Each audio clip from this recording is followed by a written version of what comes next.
దేవుని వాక్యంలో ఒక మాట ఉంది.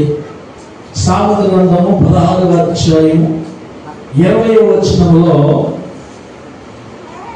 సామెత గ్రంథం 16వ అధ్యాయము 20వ వచనం, ఉపదేశమునకు చెవియొగ్గువాడు మేలును పొందును. చాలు.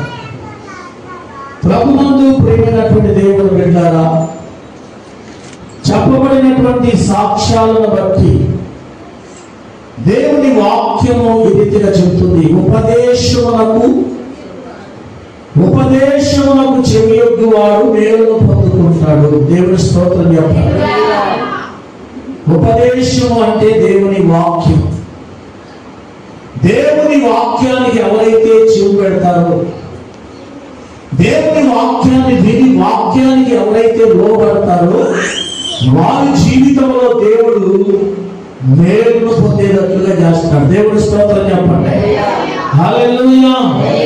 అవును ప్రియమైనటువంటి దేవుని బిడ్డలారా, మనం మేలు పొందుకోవాలంటే, మనము దీవెన పొందుకోవాలంటే, మనము ఆశీర్వాదాన్ని పొందుకోవాలంటే దేవుని ఉపదేశానికి మనము చెవిని పెట్టాలి.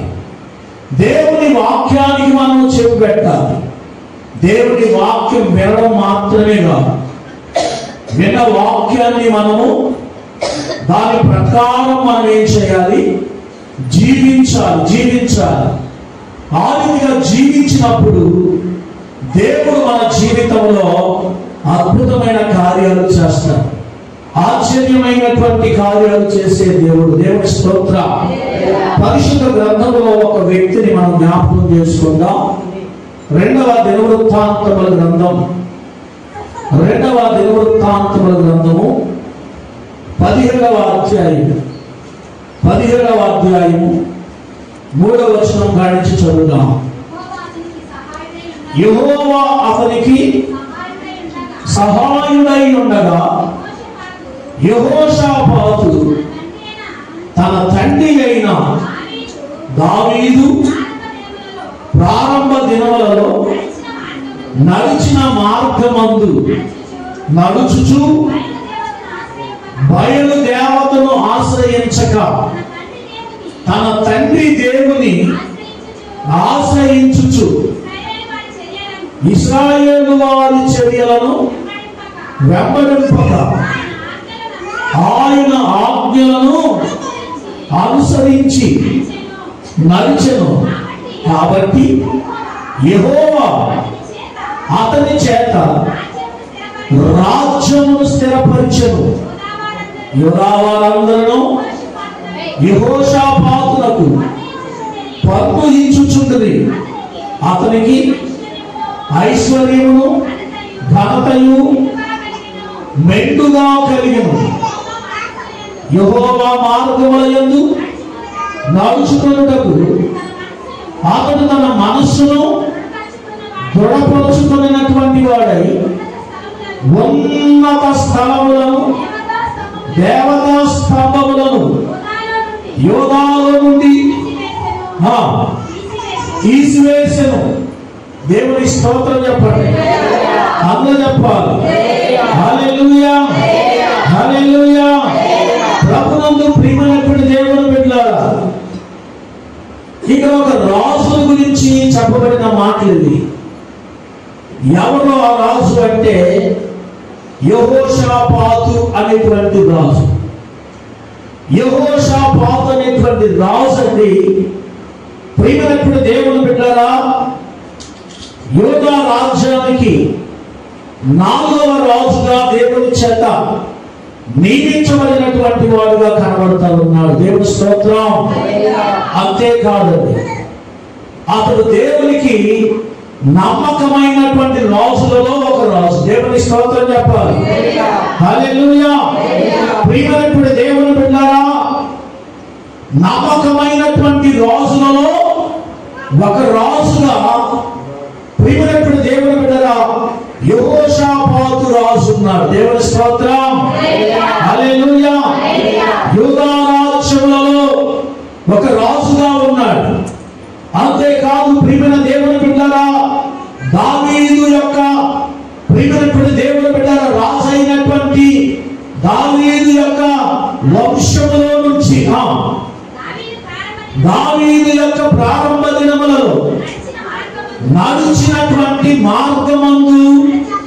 నడుచుచు బయలు దేవతను ఆశ్రయింపక తన తండ్రి దేవుని ఆశ్రయించాడు. దేవునికి స్తోత్రం చెప్పండి. హల్లెలూయా. ప్రియమైన దేవుని బిడ్డలారా, దావీదు ప్రారంభ దినములలో ఎలాగూ నడుచుకున్నాడో అలాగూ యెహోషాపాతు రాజు కూడా నడుచుకున్నాడు. దావీదు రాజు ఎలా నడుచుకున్నాడు?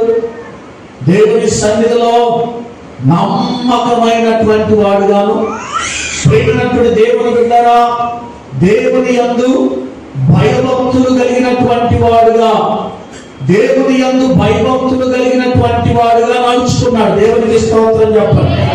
హల్లెలూయా.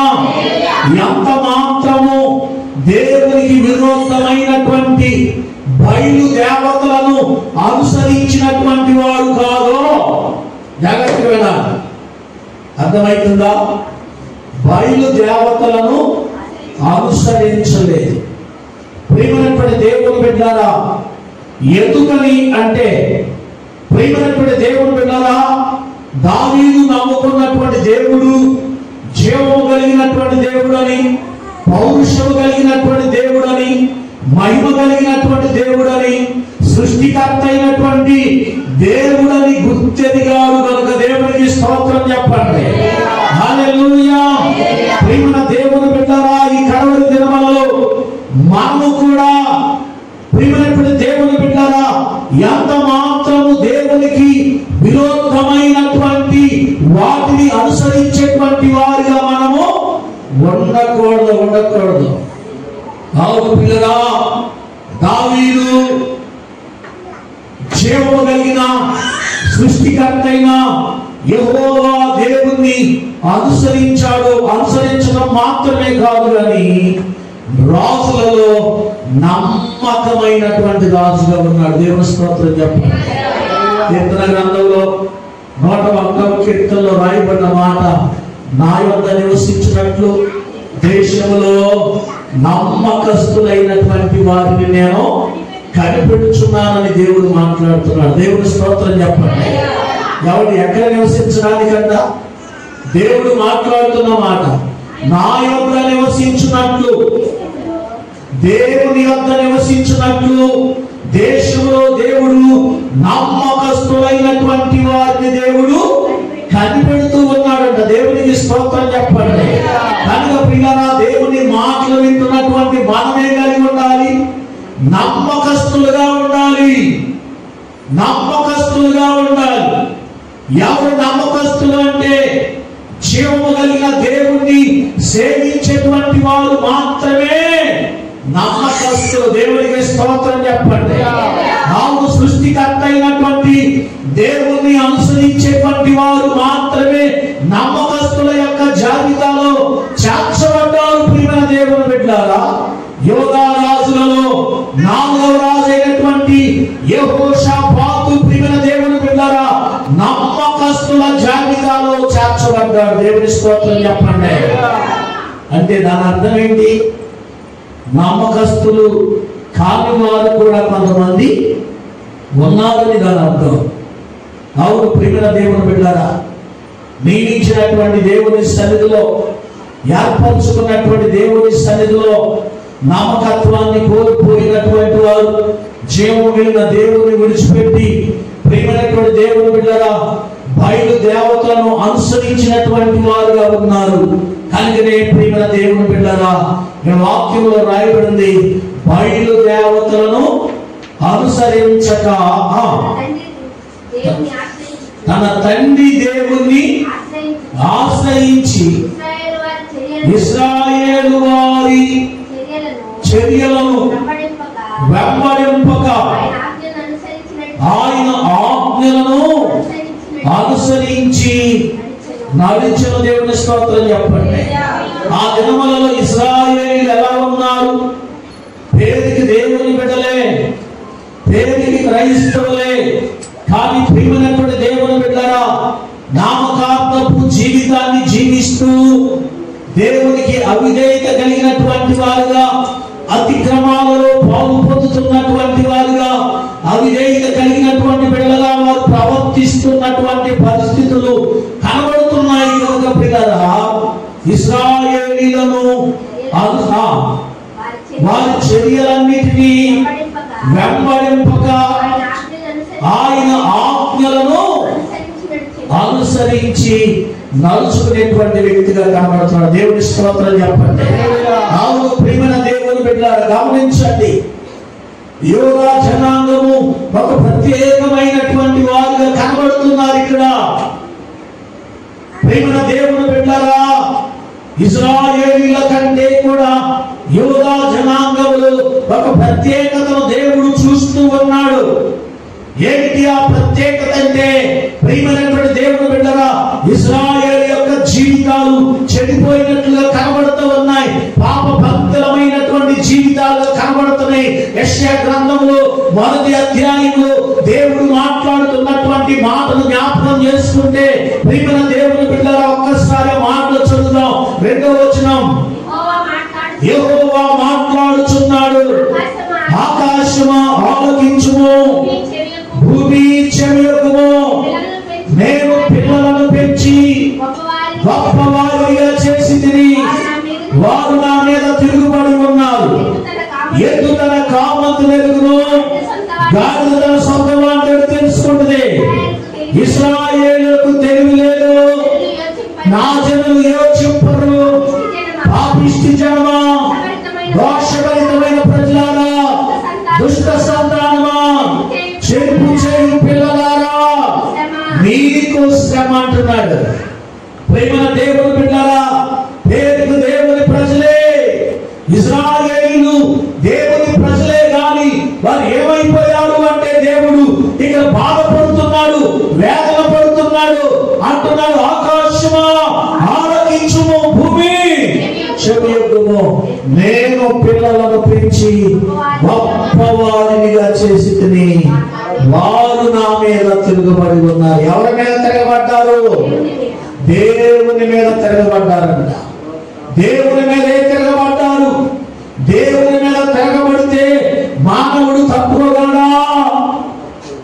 ప్రియమైన దేవుని బిడ్డలు గమనించండి, దేవుడు తన పిల్లలని దేవుడు జాలి చూపుతూ ఉన్నాడు, దయ చూపుతూ ఉన్నాడు, ప్రేమను చూపుతూ ఉంటే ఆయన ప్రేమను గుర్తెరగలేనటువంటి దౌర్భాగ్యపు స్థితిలోనికి దిగజారిపోతూ ఉన్నారు.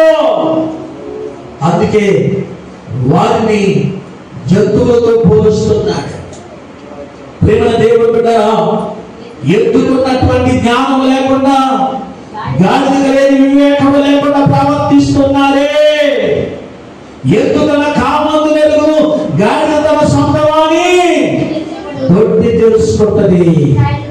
ఇశ్రాయేలుకి ఏమి లేదు, తెలివి లేదు, నా జనులు యోచించడం లేదు. పాపిష్టి జనమా, దోషభరితమైన ప్రజలారా, దుష్ట సంతానమా, చెరుపు చేయు పిల్లలారా, మీకు శ్రమ అంటున్నాడు. ఎవరికి శ్రమ? ఎవరికి దుఃఖమో? దేవుని మీద తిరుగుబాటు చేసేటువంటి వారు, దేవుని మాట వినకుండా, దేవుని మాటకు విధేయత చూపకుండా, దేవునికి లోబడకుండా ఉన్నటువంటి వారి జీవితాలలో ఏం కలుగుతున్నాయి అంటే శ్రమ కలుగుతుంది. శ్రమ నుంచి తప్పించబడాలంటే దేవుని దగ్గరకు రావాలి, దేవుని మందిరంలోకి రావాలి. దేవుని సన్నిధిలో మనము తగ్గించుకొని మనము రిక్తులుగా చేసుకున్నప్పుడు దేవుడు ప్రియమైన దేవుని బిడ్డరా మన పక్షంగా ఉండి మన జీవితాల్లో దేవుని కార్యాలు చేసే దేవుడు దేవునికి స్తోత్రం. అందుకని అంటున్నాడు, ఉపదేశమును అనుసరించువాడు మేలు నొందుతాడు. దేవుని స్తోత్రం చెప్పండి. ఉపదేశమునకు చెవి పెట్టువాడు ప్రియమైనటువంటి దేవుని బిడ్డలారా మేలును పొందుకుంటాడు. దేవుని మాట వినేటువంటి వాడు మేలు పొందుకుంటాడు. దేవుని ఆశ్రయించేటువంటి వాడు మేలు పొందుకుంటాడు. దేవుని ఆశ్రయించినటువంటి వాడి జీవితంలో కలిగి ఉన్న కీడుల నుంచి విడుదల పొందుతాడు. అందుకనే దేవుడు ఇక్కడ మాట్లాడుతున్నాడు. రాజు అయినటువంటి యెహోషాపాతు రాజుని గర్వించలే, రాజుని మహోన్నతుడైన దేవుని యందు భయభక్తులు కలిగినటువంటి వాడుగాను, వినయం విధేయత కలిగినటువంటి వాడుగాను, రెండవదిగా ఆయనను ఆశ్రయించినట్లుగా మనం చూస్తూ ఉన్నాం. దేవునికి స్తోత్రం. ఎప్పుడైతే దేవుని ఆశ్రయించాడో నా ప్రియమైనటువంటి దేవుని బిడ్డలారా, తన పరిపాలనలో ఉన్నంత కాలం ఎవడి ఎంత మాత్రము శత్రు దేశాలు ఆయన మీదకి ఎంత మాత్రం యుద్ధానికి రాలేదంట. దేవుని స్తోత్రం చెప్పండి. అవును ప్రియమైన దేవుని బిడ్డలారా, చూడండి యెహోషాపాతు యొక్క ఆయన ఆజ్ఞలను అనుసరించి నడిచెను కాబట్టి యెహోవా అతని చేత రాజ్యమును స్థిరపరిచెను. యూదా వారందరూ యెహోషాపాతునకు ఏం చేస్తారంట?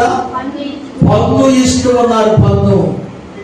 ప్రియమైన దేవుని బిడ్డలారా, రాజ్య పరిపాలన మంచిగా జరగాలంటే ఏం కావాలి చెప్పండి?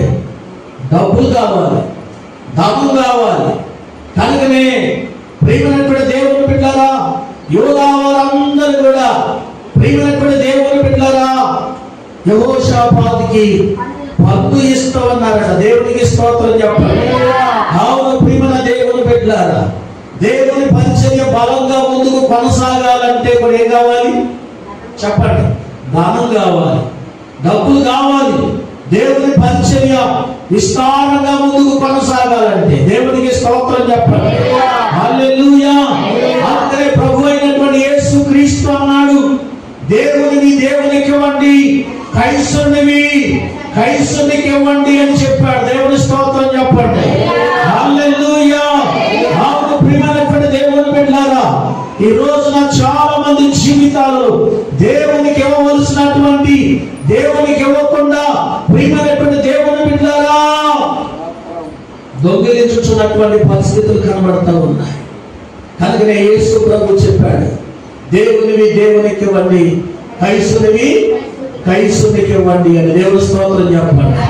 అని సహోదరుడు పాస్టర్ గారండి, ఇది వరకు కానుకలు పెట్టి కానుకలు సంచితో మనం కానుకలు పెట్టే వాళ్ళంగా అందరూ వేసేవాళ్ళు. కానుకలు పెట్టాము, చాలా మంది వేసినట్లుగా అనిపించట్లేదండి అంటాడు ఆయన. దేవుని స్తోత్రం చెప్పండి.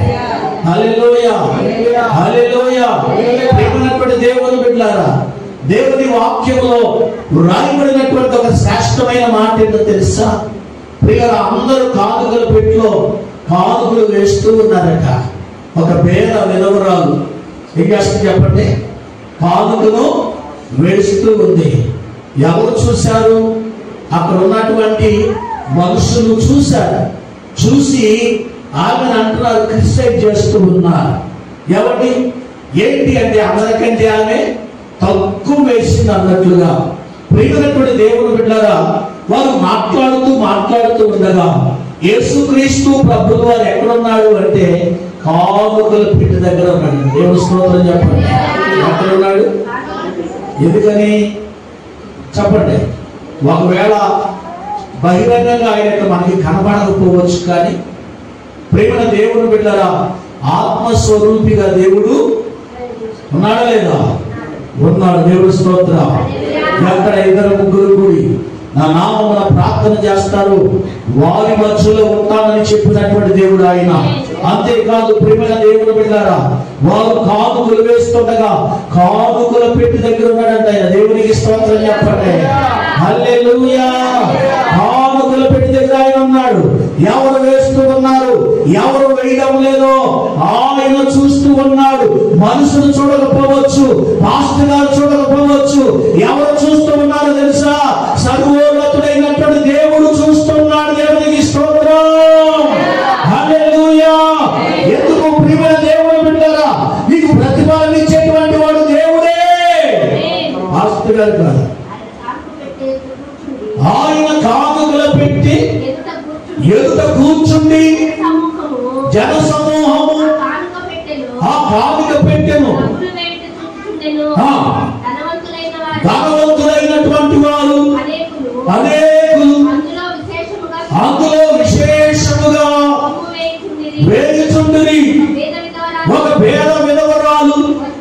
వచ్చి 2 కాసులు వేయగా ఆయన తన శిష్యులను పిలిచి కానుక పెట్టెలో వేసినటువంటి వారందరికంటే ఈ పేద విధవరాలు ఎక్కువ వేసినని నీతో నిశ్చయముగా చెప్పుచున్నాను. దేవునికి స్తోత్రం చెప్పాలి. హల్లెలూయా. ప్రియమైనటువంటి దేవుని బిడ్డలు, అక్కడ చాలా మంది ధనవంతులు ఉన్నారు. వారు విశేషమైన కానుకలు వేస్తున్నారు. విశేషమైన కానుకలు అంటే ఎక్కువ కానుకలు వేస్తూ ఉన్నారు. వారు వేయవలసిన దానికంటే ఎక్కువ వేస్తారు, ధనవంతులు కాబట్టి. అయితే పిల్లలు, ఆ పేద విధవరాలు 2 కాసులు వేసిందంట. ప్రియమైన దేవుని బిడ్డలారా, అక్కడ ఉన్నటువంటి వారు సర్దుతూ ఉన్నారు. అయితే యేసు ప్రభు వారు చెప్తున్న మాట ఏంటో తెలుసా? వారందరూ వారికి కలిగినటువంటి వాటిలో వేసిరి, కానీ లేమిలో కలిగినదంతయు జీవనమంతయు. దేవుని స్తోత్రం చెప్పండి. హల్లెలూయా. ఏంటంట? తనకు కలిగినదంతయు వేసేసింది. ఉన్నది 2 కాసులే ఉన్నాయి ఆమె దగ్గర. కాబట్టి ఒకవేళ ఇప్పుడు వేస్తే సాయంకాలానికి భోజనం పరిస్థితి ఏంటి? కాబట్టి అది ఆలోచించలేదామె. తన జీవనమంతయు వేసినని మీతో చెప్పుచున్నాను అన్నాడు ప్రభు. చెప్తుంది, యేసయ్య చెప్పిన మాట ఇది. దేవుని స్తోత్రం. హల్లెలూయా. తన జీవనమంతయు వేసేసిందంట. అందరికంటే ఆమె ఎక్కువ వేసినట్టే. దేవుని స్తోత్రం చెప్పాలి. అవును ప్రియమైన దేవుని బిడ్డ, దేవుడు మనల్ని చూస్తూ ఉన్నాడు. ప్రతిఫలం ఇచ్చేటువంటి దేవుడు అంటే మనుషులు చూడకపోవచ్చు, పాస్టర్ గారు చూడకపోవచ్చు.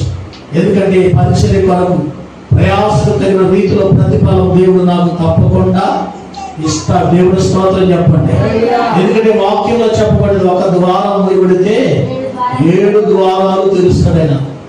దేవుని పరిచర్య ఒకవేళ నమ్మకంగా చేస్తే దేవుడు ఏం చేస్తాడంట? 7 ద్వారాలు తెరుస్తాడు. కానీ నమ్మకత్వాన్ని కోల్పోతున్నటువంటి నీ జీవితంలో దేవుని ఆశీర్వాదాన్ని నీవు పోగొట్టుకుంటున్నావు అనేటువంటి విషయాన్ని గుర్తెరగాలి. దేవుని స్తోత్రం చెప్పండి. హల్లెలూయా. హల్లెలూయా. అవును ప్రియమైనటువంటి దేవుని బిడ్డలారా, అందుకనే దేవుడు ఇక్కడ మాట్లాడుతున్నటువంటి శ్రేష్టమైనటువంటి మాట, యెహోషాపాతుకి పన్ను ఇచ్చుచుండిరి, అతని ఐశ్వర్యము ఘనతయు మెండుగా కలిగెను. యెహోవా మార్గమందు నడుచుకొనుటకు అతడు తన మనస్సును దృఢపరుచుకున్నటువంటి వాడై ఉన్నత స్థలములను దేవతా స్తంభములను యోధాలో నుండి తీసివేసిన. దేవుని స్తోత్రం చెప్పండి. ప్రియమైనటువంటి దేవుని బిడ్డలారా, అతడు ఏం పొందుకున్నాడంట? ఐశ్వర్యమును ఘనతయు మెండుగా పొందుకున్నాడు. దేవుని స్తోత్రం చెప్పండి. అంతేకాదు ప్రియమైన దేవుని బిడ్డలారా, దేవుని మార్గం అంతట్లో కూడా ఎంతో నమ్మకత్వం కలిగి నడుచుకున్నటువంటి వ్యక్తిగా కనబడుతూ ఉన్నాడు. అలాంటి సందర్భంలో యోధాలో ఉన్నటువంటి దేవతా స్తంభములన్నిటినీ చేశాడు? తీసేశాడు.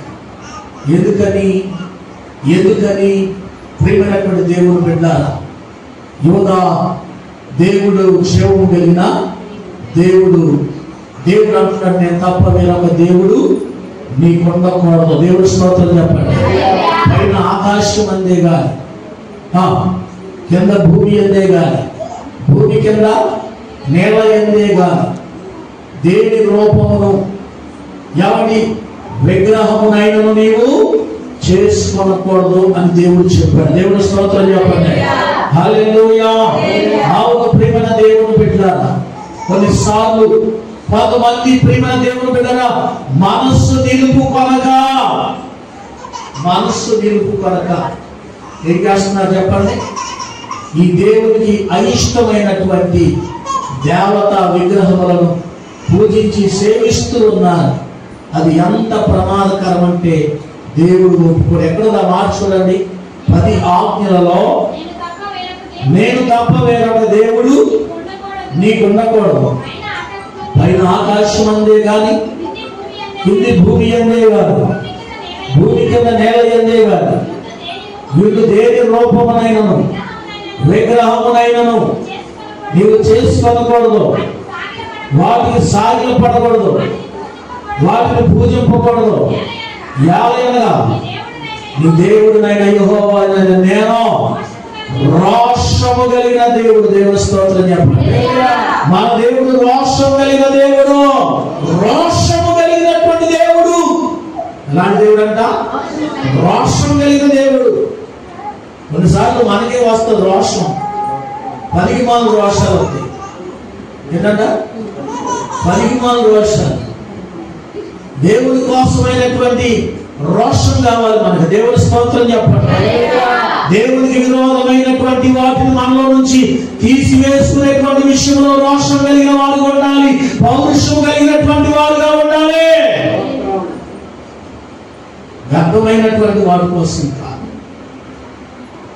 నిరర్ధకమైనటువంటి వాటి కోసం కాదు. ప్రేమ దేవుని బిడ్డలా చిన్న చిన్న వాటి కోసం, తుచ్చమైనటువంటి వాటి కోసం మనం పరిగెడుతూ ఉంటాం కాదు. కానీ సర్వోన్నతుడైన దేవుని కోసం మనం పౌరుషం కలిగినటువంటి వారుగా మనం ఉండాలి. దేవుని స్తోత్రం. యెహోషాపాతు అలాంటి రోషం కలిగిన వాడుగా, పౌరుషం కలిగినటువంటి వాడుగా, యోధాలో ఉన్నటువంటి దేవతా స్తంభములన్నిటినీ ఏం చేశాడు? తీసివేశాడు. దేవుని స్తోత్రం. దేవునికి ఇష్టం లేనటువంటి వాటన్నిటిని మనలో నుంచి మనం ఏం చేయాలి? తీసివేసుకోవాలి. దేవునికి విరోధమైనటువంటి క్రియలు ఒకవేళ ఏమైనా మనలో ఉంటే వాటిని మనలో నుంచి మనం ఏం చేయాలి? తీసివేసుకోవాలి. అప్పుడే మనము దేవునికి ఇష్టలుగా మార్చబడతాం. అప్పుడే మనము దేవునికి ప్రీతి పాత్రలుగా చేయబడతాం. ప్రియులారా, దేవునికి స్తోత్రం చెప్పండి. హల్లెలూయా, హల్లెలూయా. అవును ప్రియమైన దేవుని బిడ్డలారా, యెహోషాపాతు తన జీవితంలో గొప్ప సంపదను కలిగిన వాడుగా మార్చబడ్డాడు. మంచి కీర్తి ప్రఖ్యాతులను పొందుకున్నటువంటి వాడుగా చేయబడ్డాడు. అంతేకాదు, దేవుని యొక్క ధర్మశాస్త్రాన్ని బోధింపజేసినట్లుగా మనం చూస్తాం. అతనికి ఐశ్వర్యమును ఘనతయు మెండుగా కలిగిన దేవుని స్తోత్రం. అంతేకాదు ప్రియ దేవుని బిడ్డలారా, తన పరిపాలనలో న్యాయమైనటువంటి పరిపాలన చేసినట్లుగా మనం చూస్తాం. చూడండి, న్యాయాధిపతులను నియమించినట్లుగా చూస్తాం. చూడండి, 2వ దినవృత్తాంతముల గ్రంథం 19వ అధ్యాయం 4వ వచనం కాడి నుంచి మనం చదివితే, యెహోషాపాతు యెరూషలేములో నివాసము చేయుచు బేర్షెబా నుండి ఎఫ్రాయిము మన్యం వరకు జనుల మధ్యను సంచరించుచు వారి పితరుల దేవుడైన యెహోవా వైపునకు వారిని మళ్లించెను. మరియు అతడు ఆయా పట్టణములలో అనగా దేశమందు యోదావారున్న పట్టణములన్నిటిలో న్యాయాధిపతులను నిర్ణయించి వారికి ఎలాగూ ఆజ్ఞాపించెను. మీరు యెహోవా నియమమును బట్టియే గాని మనుషుల నియమమును బట్టి తీర్పు తీర్చవలసినటువంటి వారు కాదు. దేవుని స్తోత్రం చెప్పండి. ప్రేమన దేవుని బిడ్డలారా, యోధా పట్టణాలన్నింటిలో కూడా న్యాయాధిపతులను నియమించినట్లుగా మనం చూస్తాం. నియమించినటువంటి యెహోషాపాతు వారితో మాట్లాడుతూ అంటున్నాడు, మీరు యెహోవా నియమమును బట్టి తీర్పు తీర్చవలసిందే గాని మనుషుల యొక్క నియమమును బట్టి తీర్పు తీర్చడానికి వీల్లేదు. దేవుని స్తోత్రం చెప్పండి. సహజంగా మనుషులకు అనుకూలంగా ఉంటే మనుషులు ఏం చేస్తారు? నెత్తిలో పెట్టుకుంటారు, మొలక చెట్టు ఎక్కిస్తారు. కానీ ప్రియమైన దేవుని బిడ్డలారా, మనుషుల నియమమును బట్టి కాదు, కానీ మీరు దేవుని యొక్క నియమమును బట్టి మీరు తీర్పు తీర్చాలి, న్యాయంగా తీర్పు తీర్చాలి. దేవుని స్తోత్రం చెప్పండి. అవును ప్రియ దేవుని బిడ్డలారా, మన దేవుడు న్యాయాధిపతి అయిన దేవుడు. దేవుని స్తోత్రం చెప్పండి. మన దేవుడు అన్యాయస్తుడైన దేవుడు కాదు. ఎవరైతే ఆయన యందు భయభక్తులు కలిగి ఉంటారో, ఆయన యందు వినయ విధేయత కలిగి ఉంటారో, ప్రియులారా, వారిలో ఉన్న అవిధేయతను తొలగించుకొని దేవుని కొరకు నిలబడతారు. వారి విషయంలో దేవుడు న్యాయమైనటువంటి తీర్పు తీర్చే దేవుడు. దేవునికి స్తోత్రం చెప్పండి. అన్యాయానికి ఆయనకి చోటు లేదు, అక్రమానికి ఆయన దగ్గర చోటు లేదు, అవిధేయతకు ఎంత మాత్రం ఆయన దగ్గర చోటు. న్యాయాధిపతులను నియమించినటువంటి యెహోషాపాతు అన్నాడు, దేవుని నియమమును బట్టియే గాని మనుషుల నియమమును బట్టి తీర్పు తీర్చవలసినటువంటి వారు కాదు. ఆయన మీతో కూడా ఉండును కనుక మీరు తీర్చు తీర్పు బహు జాగ్రత్తగా చేయండి. యెహోవా భయము మీ మీద ఉండునుగాక. దేవునికి స్తోత్రం చెప్పండి. యెహోవా భయం మీ మీద ఉండునుగాక. యెహోవా భయం. ప్రియమైన దేవుని బిడ్డలారా, న్యాయమైనటువంటి తీర్పు తీరుస్తారు. అన్యాయానికి ఎంత మాత్రము చోటు ఉండదు. దేవునికి స్తోత్రం. దేవుని వాక్యాన్ని వింటున్నా నీ నా జీవితంలో యెహోషాపాతు వలె ప్రియమైనటువంటి దేవుని బిడ్డలారా, మన మనస్సును మనము స్థిరపరుచుకొని దేవుని యందు భయభక్తులు కలిగి వినయం విధేయత కలిగి ప్రియమైనటువంటి దేవుని బిడ్డలారా, దేవుని ఆజ్ఞలను కట్టడలను అనుసరించి మనం నడుచుకున్నప్పుడు మన జీవితంలో కూడా దేవుడు మన పక్షంగా మనకి మేలు చేస్తాడు. కీడు చేసే దేవుడు ఎంత మాత్రమో. అందుకని అన్నాడు,